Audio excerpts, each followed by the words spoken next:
Hello friends, I welcome you all to Bioindics Academy.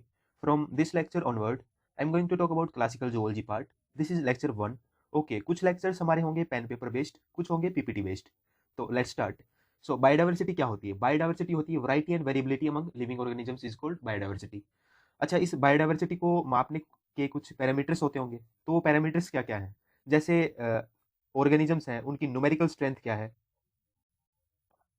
तो कुछ organisms आज exist करते हैं, कुछ पहले एग्जिस्ट करते थे जो एक्सटिंक्ट हो गए.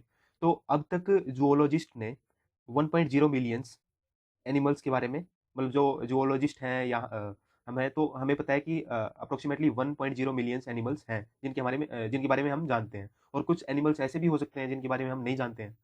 तो दूसरा पैरामीटर क्या होगा? जैसे सेकंड होगा जैसे साइज. कुछ ऑर्गेनिजम्स का साइज बड़ा होता है, कुछ ऑर्गेनिजम्स का साइज छोटा होता है. जैसे प्रोटोजोन्स में प्लाज्मोडियम होता है. प्लाज्मोडियम का साइज कितना है?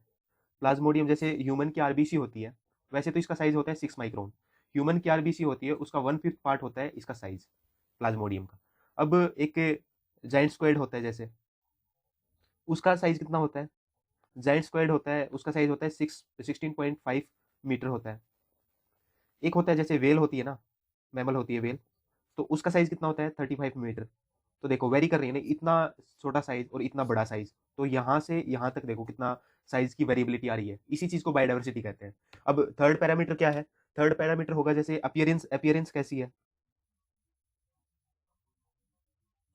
अपियरेंस, कुछ एनिमल्स जो दिखते हैं वो होते नहीं है. जैसे बैट है.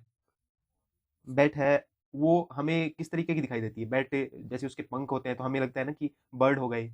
एक नॉर्मल आदमी सोचे तो उसको लगेगा ना कि बर्ड है ये, लेकिन होता क्या है? मैमल होती है ना वो, बैट. अब जैसे वेल है. वेल क्या है?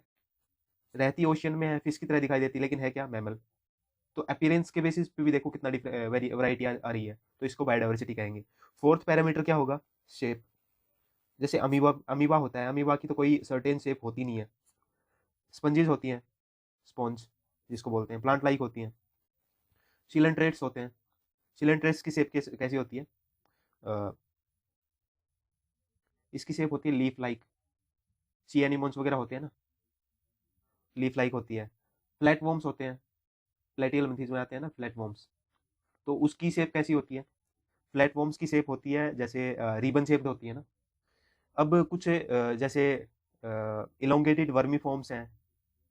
इलोंगेटेड जिसकी शेप होती है वो क्या होते हैं? एनालिड्स होते हैं.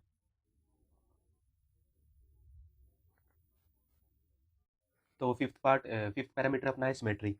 तो सिलेंट्रेट्स जो होते हैं उसमें होती है रेडियल सिमेट्री. जो टीनोफोर्स होते हैं उसमें कौन सी होती है? बाइरेडियल सिमेट्री. जो अदर ऑर्गेनिजम्स होते हैं उसमें क्या होती है? Bilateral symmetry. तो इन सब के बारे में डिटेल में बात भी करेंगे जब क्लासिफिकेशन के बेसिस देखेंगे. ये सिर्फ इंट्रोडक्टरी पार्ट है. अब नेक्स्ट जो अपना पैरामीटर है बायोडाइवर्सिटी देखने का, वो है हैबिट एंड हैबिटेट्स. जैसे कुछ एनिमल्स क्या हैं कि टेरेस्ट्रियल हैं, कुछ एनिमल्स क्या हैं? एक्वेटिक हैं, कुछ एयर में रहते हैं. अब टेरेस्ट्रियल में भी कुछ स्नो कवर्ड जो सरफेसेज हैं वहाँ पे रहते हैं, कुछ डेजर्ट में रहते हैं, कुछ फॉरेस्ट में रहते हैं. तो डाइवर्सिटी ये भी होगी. एक्वेटिक में फ्रेश वाटर में रहते हैं कुछ एनिमल्स, और कुछ सी में रहते हैं, सी या ओशियन में. ओशियन में जैसे मिलती है ना ये स्पंजेस वगैरह और सिलेंट्रेट्स.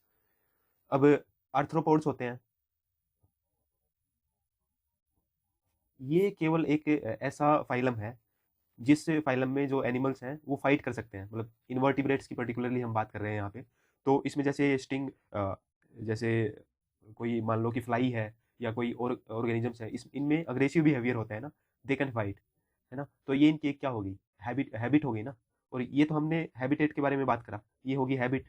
तो आर्थ्रोपोड्स की क्या हैबिट होती है? वो एग्रेशन दिखा सकते हैं जब उनके ऊपर कोई खतरा आए तो. अब नेक्स्ट लेवल ऑफ जो पैरामीटर है अपना, grade of organisation. Grade of organisation की बात करें तो जैसे प्रोटोप्लाज्मिक ग्रेड होता है, प्रोटोजोन्स होते हैं ना अपने. प्रोटोजोन्स में प्रोटोजोन्स में होता है प्रोटोप्लाज्मिक ग्रेड. इसको नोट कर लेना. सेलुलर ग्रेड किस में होता है?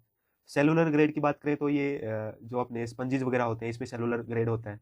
सेल टिश्यू ग्रेड की बात करें, अच्छा लिख देता हूँ मैं, सेलुलर ग्रेड. सेलुलर ग्रेड होता है स्पंजेस में, और सेल टिश्यू ग्रेड होता है शिलेंट्रेट्स में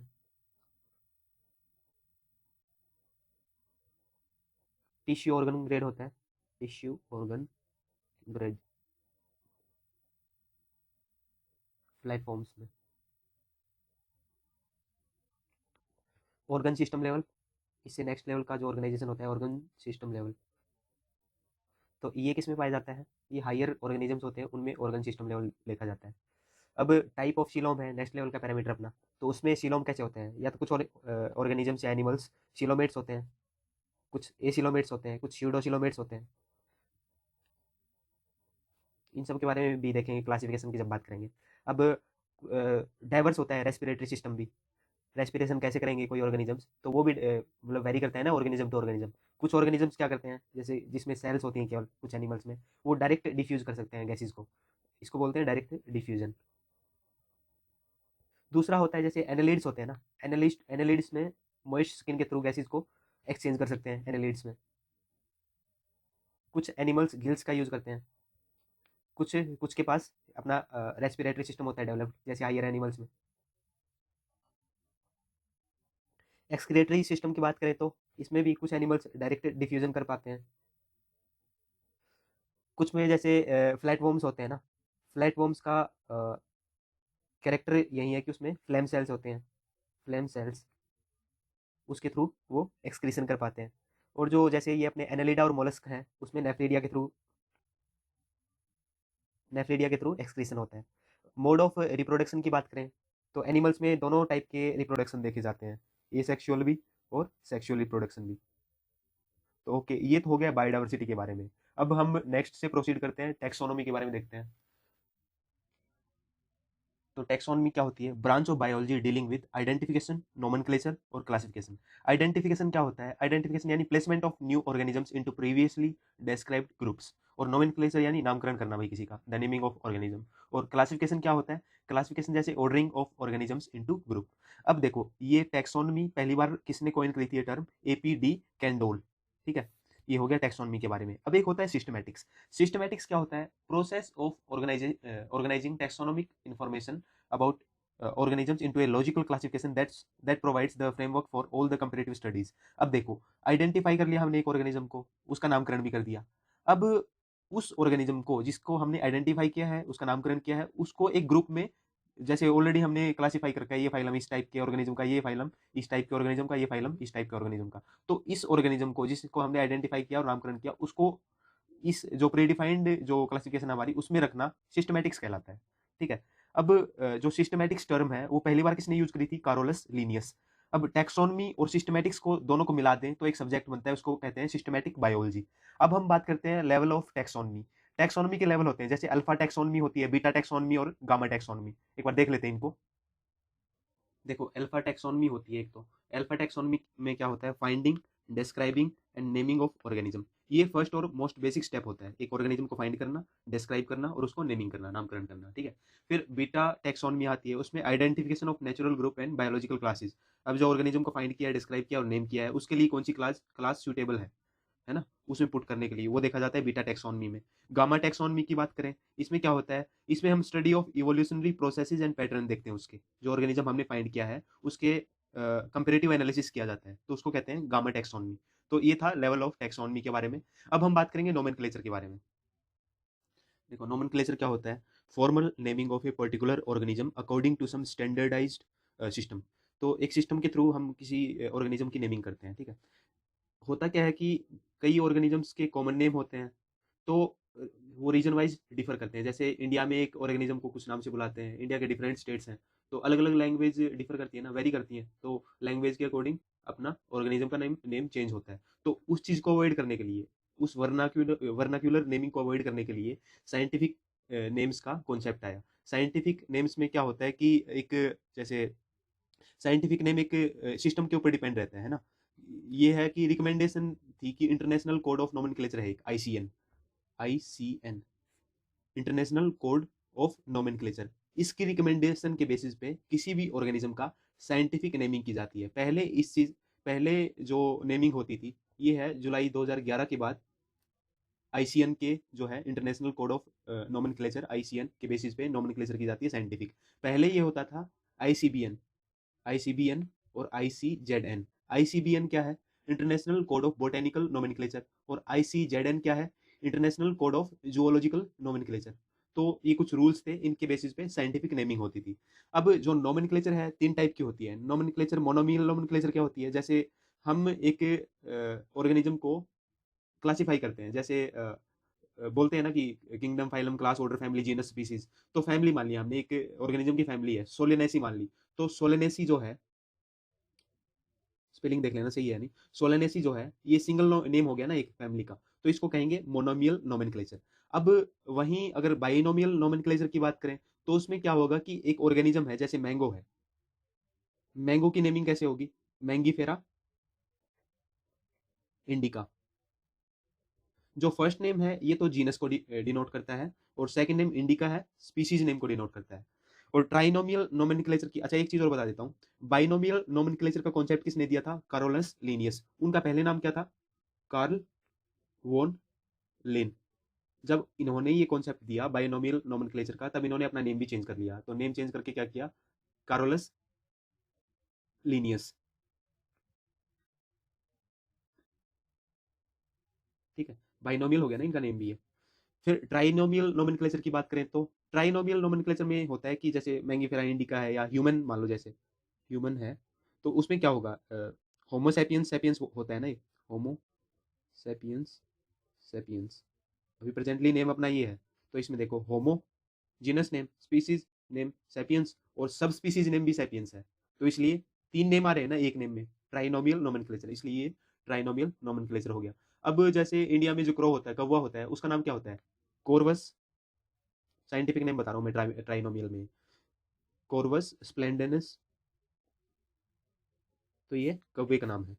तो ये हो गया ट्राइनोमियल नोमेनक्लेचर। अब साइंटिफिक नेम्स को, नेम्स के लिए कुछ रूल्स होते हैं। जैसे साइंटिफिक नेम अगर हम टाइप कर रहे हैं, टाइपिंग के दौरान क्या होगा?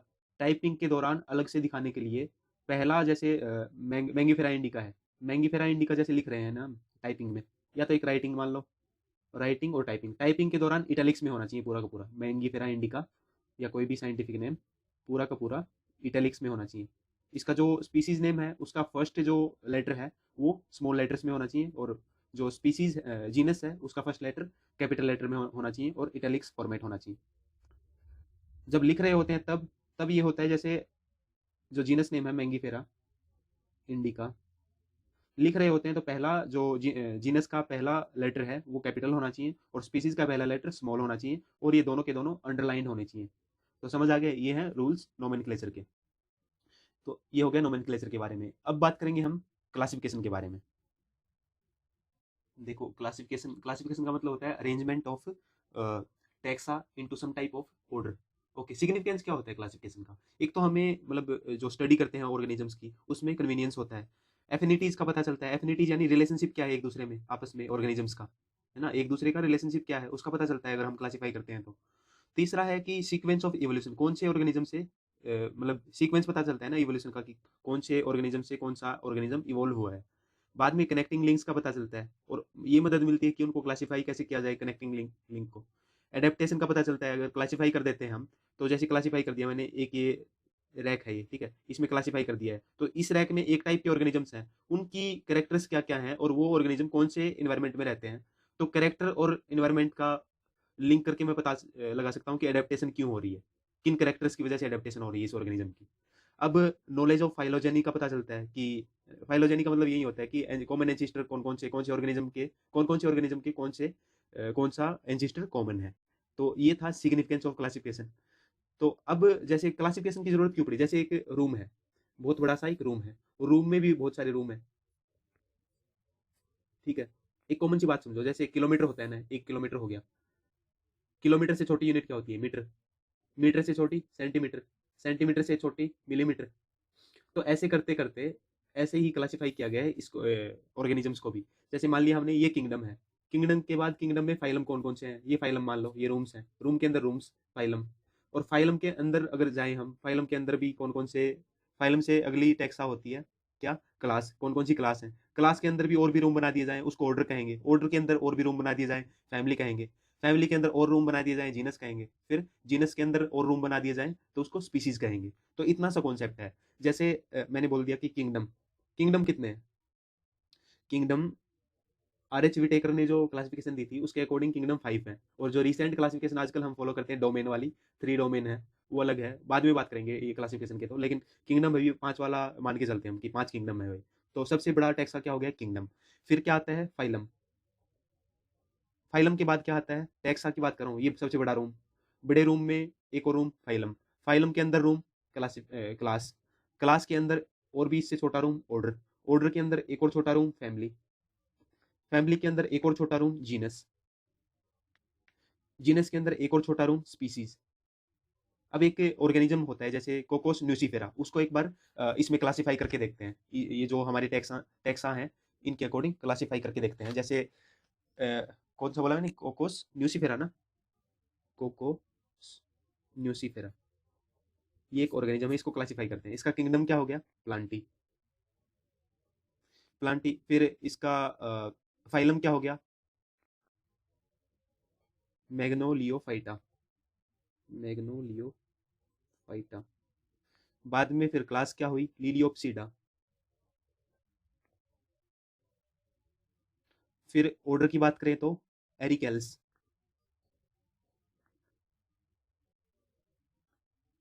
फिर फैमिली की बात करें तो,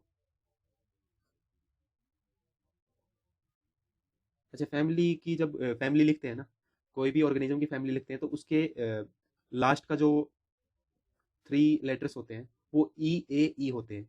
ये हर एक फैमिली में, अगर फैमिली को आपको देखना है, आइडेंटिफाई करना है, तो लास्ट में जो ये लिखा हो ना ए, तो ये होता है फैमिली। जीनस क्या होगा इसका? कोकोस। ठीक है। और फिर स्पीसीज का नाम कोकोस न्यूसीफेरा। अब हम पेन से लिख रहे हैं तो इसको अंडरलाइन करना होगा, ये कैपिटल रहेगा। तो ये क्लासिफाई कर लिया हमने एक ऑर्गेनिज्म को, किसको? कोकोस न्यूसीफेरा को। तो ये हो गया हमारा क्लासिफिकेशन। अच्छा, इससे भी मतलब माइन्यूट लेवल पे क्लासिफाई किया जाए तो इसको यहाँ तक कि जो टैक्सा है उनको क्या बोलते हैं? इनको बोलते हैं सुप्रा स्पेसिफिक ग्रुप्स। सुप्रा, दूसरा पेन ले लेता हूँ मैं।